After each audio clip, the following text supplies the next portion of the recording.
Salut à tous et bienvenue sur ma chaîne. Le monde d'aujourd'hui, c'est un monde de beauté, de cosmétiques, de cheveux. Franchement, vous avez sûrement remarqué que c'est pas comme ça que mon visage est d'habitude. Donc, aujourd'hui, nous allons faire la rencontre d'un make-up artiste. Oui, vous l'aurez compris, c'est un focus time. Je suis Teflon Fujo, bienvenue dans le focus time. Alors, bienvenue Baby Kéchou. Merci. Comment est-ce que tu vas? Je vais très bien, et toi? Je vais très bien. Super. Est-ce que tu pourrais te faire connaître un peu par mon public, une petite présentation? Qui es-tu vraiment? Alors, moi c'est Babette Magotingan, je suis une Camerounaise, plus précisément de la région de l'Ouest. Voilà, j'ai grandi au Cameroun, à Douala, dans la ville de Douala. Et je suis en Allemagne depuis quelques années. Et voilà, beaucoup de personnes me connaissent en Allemagne sous le nom de Baby Kéchou. Ok, j'allais arriver à ça. Le nom là te vient d'où en fait? Comment tu fais pour t'appeler Baby Kéchou? Baby Kéchou, en fait, c'est une histoire un peu compliquée, si je peux dire comme ça. Ok. En effet, c'est trois mots que j'ai dû coller pour rendre ça en un seul, moins. Pour que ça donne le surnom là, oui. Voilà. En fait, baby qui est devant, c'est juste que voilà, j'aime en fait ce surnom quand je suis en couple. J'aime quand mon mec m'appelle baby. À l'esclave. Ça me plaît du moins. Et maintenant le K au milieu, le K. Mais c'est que tu vas donc dévoiler ici ou bien tu vas garder ça pour toi? Je peux dire. Ok.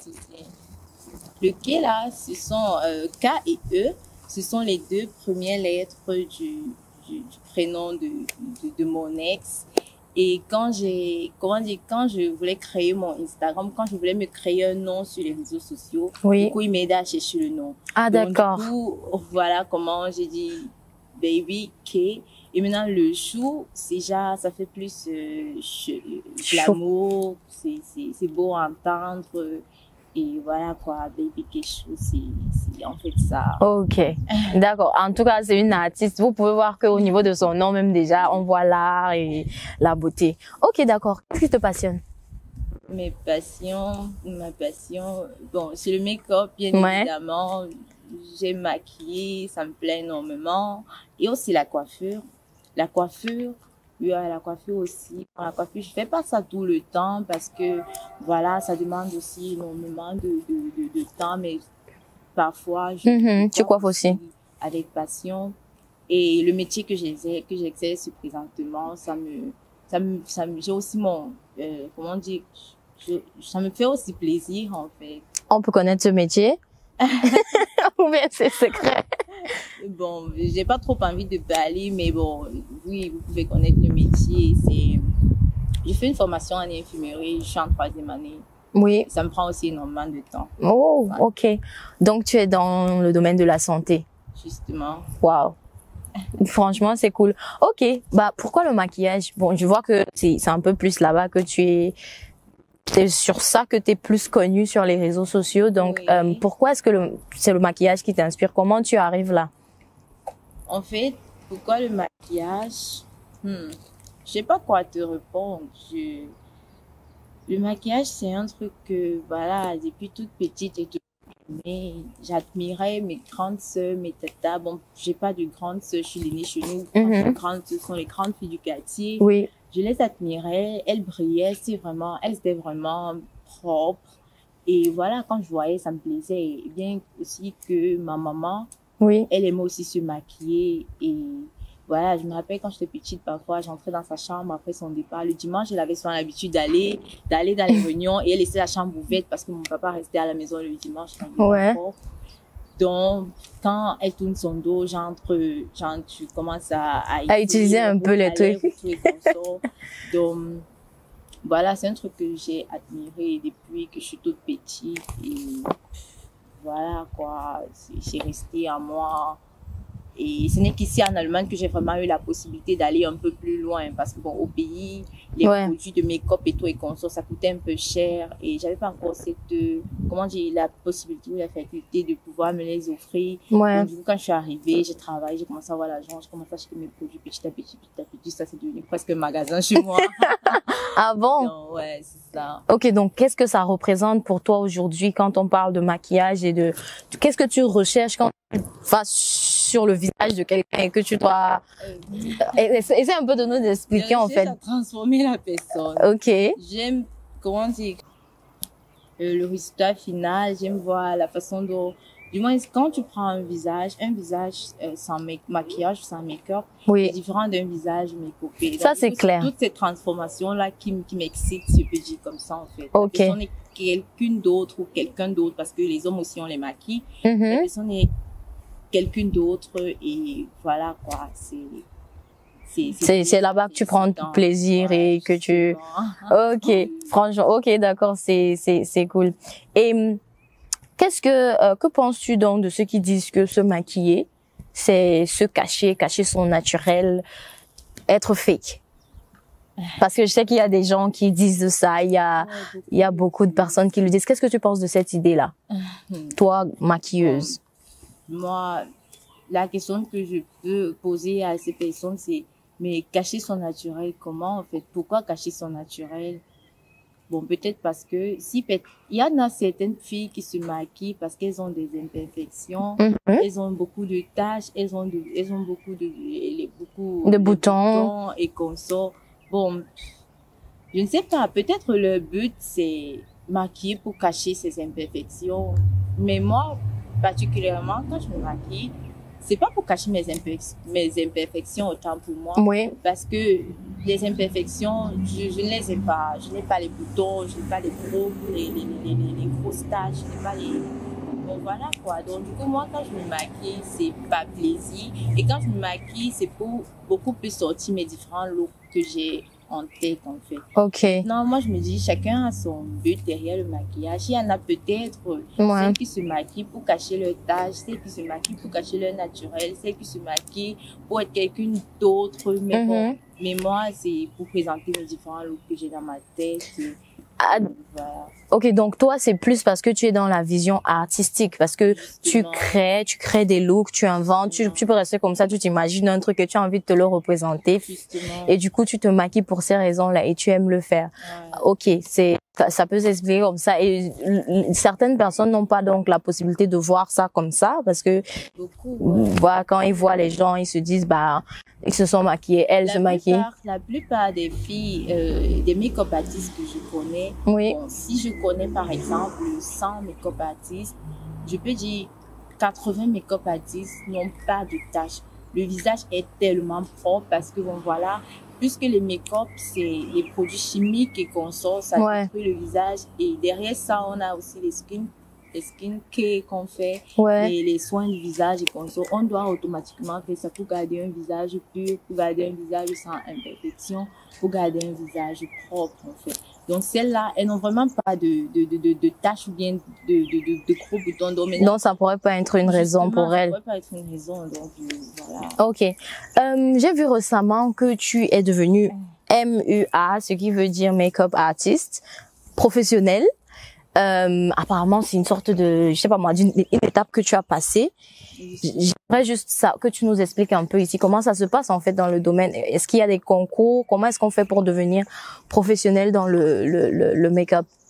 Alors, depuis pratiquement 6 mois, je cherche à faire une formation. Je cherche à me faire une formation. Je cherchais à me perfectionner parce que voilà, oui, je savais déjà entre guillemets maquiller. Mais il y a toujours des petits secrets qu'on obtient dans les formations, qu'on reçoit dans les formations, qui aident encore à se perfectionner, si je peux dire comme ça. Oui. Et voilà, j'ai cherché. Je me suis sautée faire une formation en live. Oui. Une formation, je vais partir, je vais travailler sur le mannequin. Et on va corriger. Là, ça devait être 1er mai. Avec le Covid-19, actuellement, il y a trop de...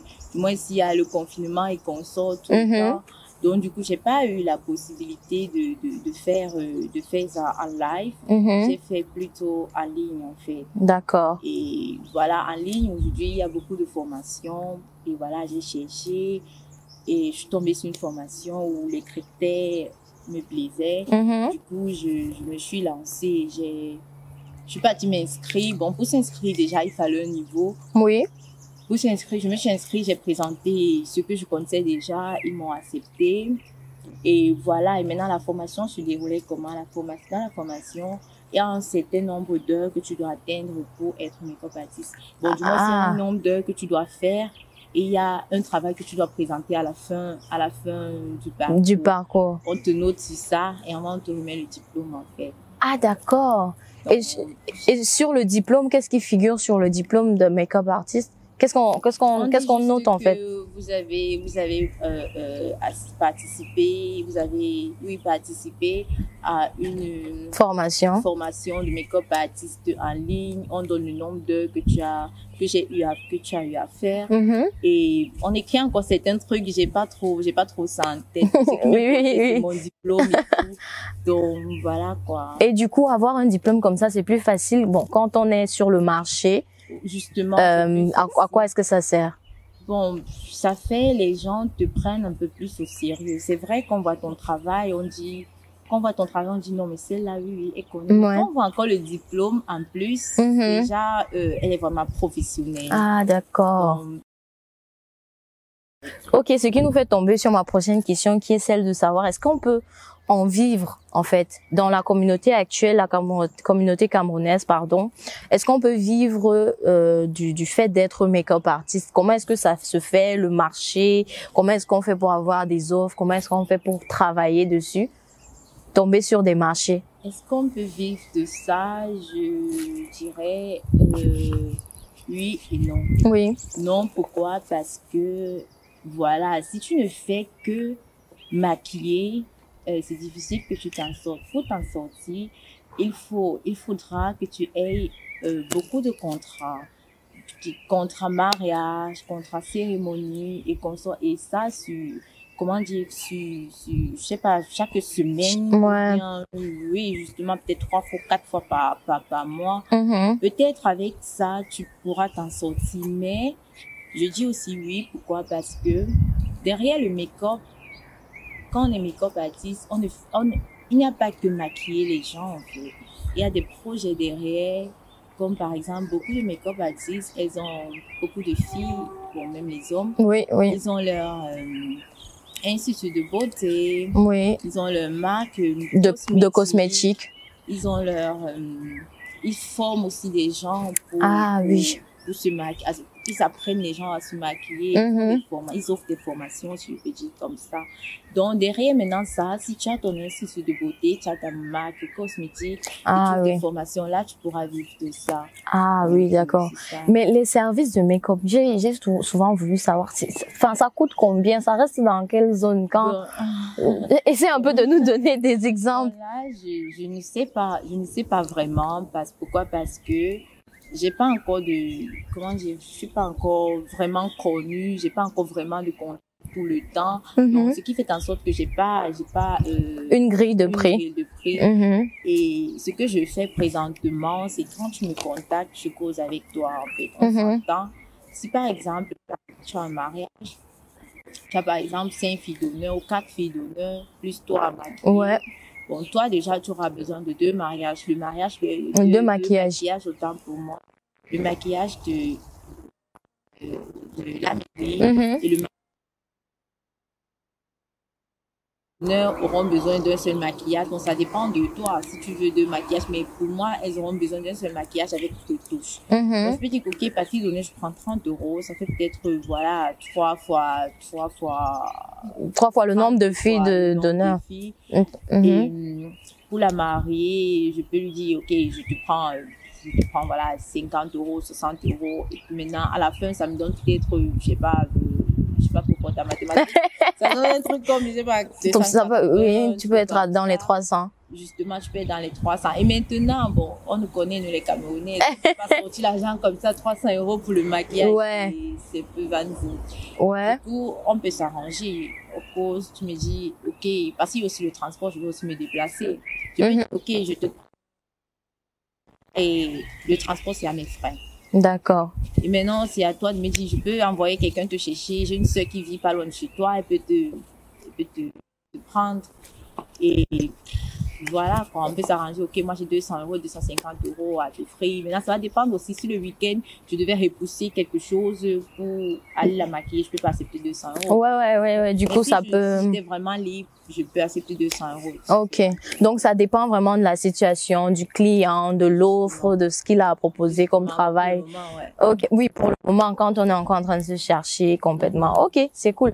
Et du coup, par rapport, sur les réseaux sociaux, donc, pour avoir accès à tes services, on passe juste sur Instagram ou bien il y a d'autres, pas encore d'autres liens? Non, pas encore. Ok. C'est Instagram. D'accord. De toutes les façons, je vais mettre les informations sur son compte Instagram sous la vidéo. Et pour être sûr qu'elle est vraiment make-up artiste, vous regardez mon visage, vous regardez le sien. C'est elle qui a réalisé ces deux make-up. Et on va aller vers la dernière question. Non, avant ça, d'abord, je voudrais savoir quels sont tes objectifs. Comment est-ce que tu te vois dans le domaine de make-up artiste quelques années plus tard? Dans quelques années, ouais. Je me souhaite tellement de choses. Parfois, j'y crois pas. Non, mais c'est le premier pas, en fait. Avoir beaucoup de grands rêves. J'aimerais plus tard avoir mon institut de beauté, mais au Cameroun, parce qu'ici, c'est très, très, très compliqué. Oui. Au Cameroun, et ma marque de cosmétiques? Pourquoi pas. Pour offrir des formations, c'est d'ici peu, en fait. Ah, d'accord. Donc, tu pourras déjà d'ici peu, c'est la première des choses par laquelle tu vas commencer. Ouais, j'aimerais bien. Ok, d'accord. Je pense qu'il y aura beaucoup de filles qui seront intéressées parce que, comme j'ai dit aujourd'hui, le monde de la mode et de la beauté prend la place. Donc, franchement, tu es dans le bon domaine et intéressé par tes formations. Ok, on va passer à la dernière question, qui est celle de savoir comment est-ce que tu encouragerais, qu'est-ce que tu diras à une fille ou à un homme qui veut se lancer dans qui veut apprendre le make-up. Quelles sont les bases? Par quoi est-ce qu'il doit commencer? Qu'est-ce que, selon toi, la personne devrait faire? Alors, cette personne doit d'abord, premièrement, être très, très, très patiente. Parce que, en fait, je dis, c'est la clé du make-up. Ouais. Tu ne peux pas te lever aujourd'hui, commencer à make-upper comme des grandes make-up artistes. C'est persévérer et essayer. Ouais. Donc, si par exemple aujourd'hui, et commencer petit à petit, tu peux pas faire tout en un seul temps. Aujourd'hui, tu peux décider de tracer les sourcils. Tu vas pas savoir tracer. Aujourd'hui, là, quand tu vas prendre tes pinceaux, quoi que ce soit, tu vas, comment dire? Tu vas faire des erreurs. Tu vas faire beaucoup d'erreurs et ce qui sera mieux pour la personne, c'est de travailler avec YouTube. Oui. Peut-être un tutoriel, apprendre à tracer mes sourcils. Pour débutants, un truc sur apprendre à tracer mes sourcils, oui. Donc, tu mets et tu essayes en même temps que la personne. De réaliser ça. Qui est en train de faire. Et aujourd'hui, tu fais, ça ne donne pas. Ce qui est sûr, ça peut ne pas donner. La probabilité, elle est très forte que ça ne donne pas. Oui. Demain aussi, ça ne va pas donner d'un coup. Ouais. Après-demain, ça peut ne pas encore donner. Mais persiste en fait. Ouais. Essaye s'il le faut. Et voilà. Il faut aussi avoir l'amour pour ça parce que clairement, si tu n'as pas l'amour, tu vas pas être patiente en fait. Oh, ouais, voilà. Clairement. Donc, il faut que la personne soit passionnée et que la personne soit patiente. Ouais, genau. Et tout le monde peut devenir make-up artiste. Ouais, tout le monde après moi. Ok, d'accord. En tout cas, on a fini. Merci à toi, Babette, d'avoir accepté de passer ici. Oh, ça a été un plaisir. J'espère que tu as passé un bon moment. Ok. Donc, comme je disais, je vais mettre les informations pour la contacter sous la vidéo et merci d'avoir regardé, partagé, abonnez-vous et à la prochaine. Ciao. Abonnez-vous.